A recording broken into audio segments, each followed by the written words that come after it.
activists are quickly becoming the primary movers and shakers of many of the world's movements. 41% of the global population is under the age of 24. My generation plays a huge role in society today. Still, many young people don't realize how powerful their voices are. I'm here to tell you that together, we hold the power to make the world a better place. I just turned 18 years old. I never planned on becoming a youth activist. My journey started even before I realized my journey was starting. I was about 3.5 years old, leaving my local grocery store with my mom. I was all buckled up in my car seat, but my young mind was troubled. My mom could see I was thinking about something, and she asked me, "What's the matter, Hannah?"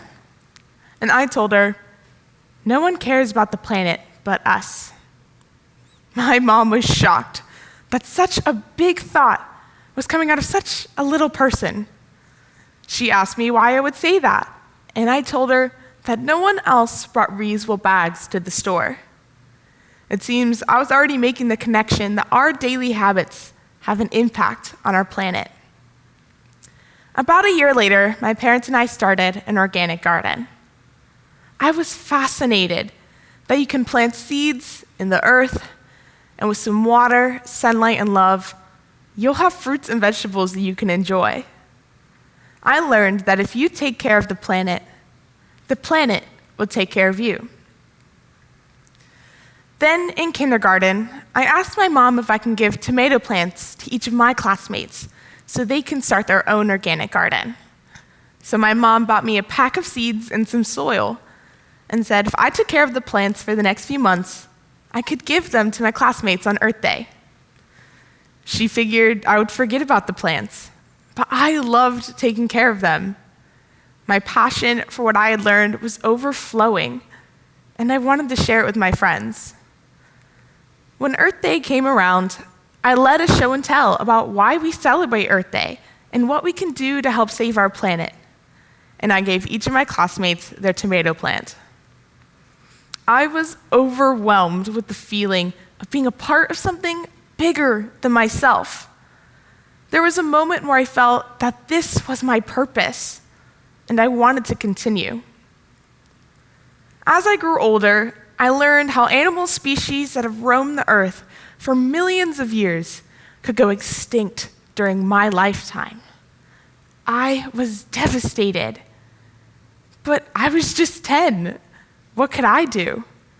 I knew I had to take action, so I went online and learned which organizations were helping to protect endangered animals, and I pitched in to help.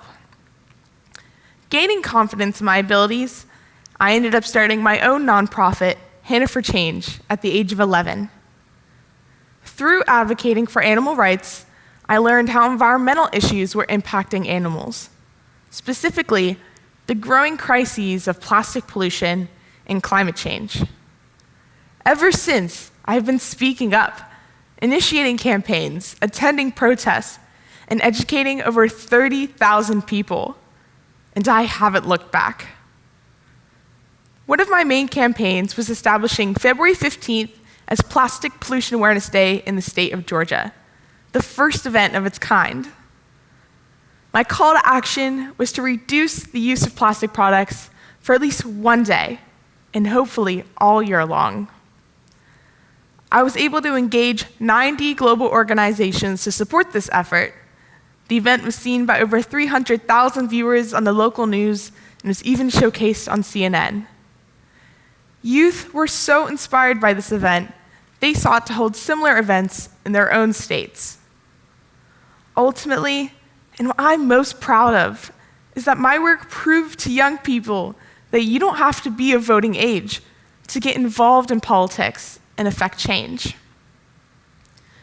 While the event was a success, I also faced challenges.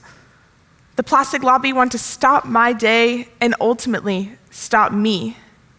Yes, they wanted to silence a 14-year-old. But with a little compromise, we were able to hold the day as I had planned, though I had to sacrifice the opportunity to address the Georgia State Senate. However, the following year, I was fortunate to repeat the event, and this time, I got to address the senators. There I was, a high school freshman delivering the speech of my life to the decision makers of my home state. As I spoke, silence blanketed the room, and every eye was on me. It was as if every senator realized that there was a teenager at the mic, and she had something powerful to say.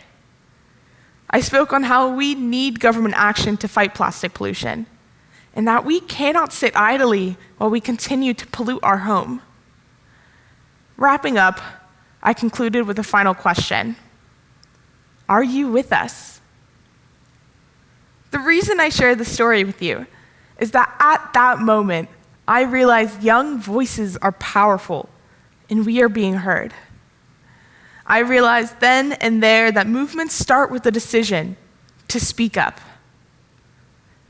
By laying the groundwork in 2017 and duplicating the event the following year, I was inspired to continue my work in policy. In 2019, I helped pass a ban on single-use plastics in a local municipality. And in 2020, I delivered an address at the nation's capital for the introduction of the National Break Free from Plastic Pollution Act. I've met a lot of other youth activists throughout my journey, and I've always wanted to know what makes a young person become an activist. And almost every activist I spoke to said the same thing. For many, once they learned about or experienced social, political, or environmental injustice, they heard their calling and took action. In addition to recent youth-led movements such as March for Our Lives and Fridays for Future, which I'm sure you've heard of, here are other youth activists you may not have heard of that inspire me. As plastic bags engulfed the beautiful island of Bali, Sisters Melody and Isabel Weesian created Bye Bye Plastic Bags at the ages of 10 and 12, and successfully led a campaign to ban plastic bags in Bali in 2018. Nicholas Lowinger was 12 years old when he founded Gotta Have Soul, and over the past 10 years has donated over 100,000 pairs of shoes to homeless youth after meeting two siblings that took turn attending school because they shared only one pair of shoes. Yash Gupta was 14 years old when he learned that millions of children don't have the corrective glasses they need. He launched Sight Learning to collect used eyewear, and to date has donated over $1.5 million worth of glasses to those in need. I could go on and on with youth activists leading change. We are everywhere. There's probably one in your own community, and maybe even one in your own household. From looking at other movements and reflecting on my own experiences, I believe there are three main steps to getting involved. The first step is to find your why. My why is that I want to live on a planet that doesn't need protecting. Your why should come from within you and drive you to achieve something greater than yourself. Once you know your why, you'll find the inner courage to move forward, even in the face of challenges, obstacles, and hardships. I faced all of the typical challenges: a lack of confidence, a fear of standing out and not fitting in, and a fear of rejection. But I'm glad I stuck with it, despite these fears. The next step is to educate yourself. Once you are armed with knowledge, you can then educate others. Learn from reputable organizations in the field and other trusted sources. And lastly, advocate for change. This can come in many different forms. Participate or lead protests, write letters, share on social media, fundraise, volunteer, create art, photography, or film. Use your talents to your advantage. Ask yourself, what can I do? And do it. We know that sparking change does not require any superpowers. It isn't reserved for those with exceptional qualities of heroism. We all have what it takes to create change. You can impact others right where you are with what you have. Here's my main message to young people. Challenge the narrative. No matter how young you are, your voice is valid. Do not stay silent in the face of injustice. Speak up, speak out, be loud, be clear, and fight for what is important to you. Now, more than ever, the world needs you and your voice. We need everyone, because the weight of the world is not as heavy if we all lift it together. And here's my advice for adults. Don't silence us, but inspire us, support us, and help elevate our voices. Encourage us to speak up. Listen to us when we do. Be there to advocate and encourage us when we hit inevitable roadblocks. Many times we've been taught that our voices are invalid, but our voices are so much stronger than many adults believe. I wouldn't be where I am today without the support of my parents and adult mentors in my life.